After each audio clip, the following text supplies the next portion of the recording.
Si Lucy. Oh, ikaw na naman. Umutang ka na naman dito. Magkano ba deposito niyan? 100 lang po yata. Meron po nung nakarang araw yung pinamerienda ko po yung mga kaibigan ko nun. May merienda? Puro ka nga utang dito. Nakuha mo pang pamerienda. Grabe yung mga Lucy. Hindi na, wala nang susunod. Puro ka utang, di ka nga nagbabayad. Ay, sumaga na naman. Problema na naman pambili ng pagkain. Hirap talaga pag walang trabaho. Nag-apply ka nga. Hindi ka matatanggapin. Kasi may tattoo daw. Ano makinalaman tattoo sa trabaho? Bagay, di natin sila masisisi. Yung patakaran nila. Kasi nagpatattoo pa ako. Mahirapan tuloy ako ng trabaho. Ay! What the dog doing?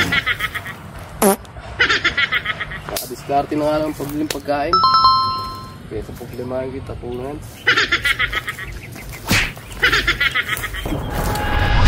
Ay! Ano kayo mapulot? Wala tayo diskarte dito.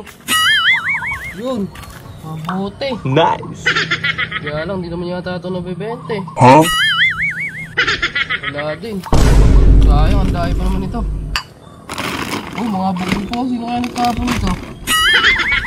Ba, alam ko na. Kaya ito Lucy, may tindahan niya pala yun.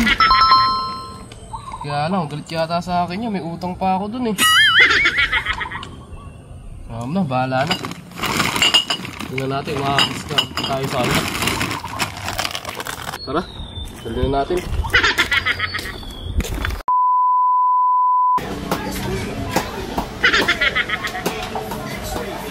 Ako po. Si Lucy. Oh, ikaw na naman. Umutang ka na naman dito. Hindi po, ibabalik ko lang po yung bote ng nakaraan. Anong bote? Yung bote po ng soft drinks, yung may deposito. Abay, wala kang binibiling soft drinks dito na may deposito, ama. Meron po nung nakarang araw yung pinamerienda ko po yung mga kaibigan ko nun. May merienda? Puro ka nga utang dito. Nakuha mo pang pamerienda. Grabe yung mga Lucy. O siya, magkano ba deposito niyan? 100 lang po yata. 100? Eh, 5 piso nga lang kada bote niyan. O sige na nga po. Ikaw talaga, uutakan mo na naman ako. Wala ko makakalasot eh. Dan ba yan? 10 po ata.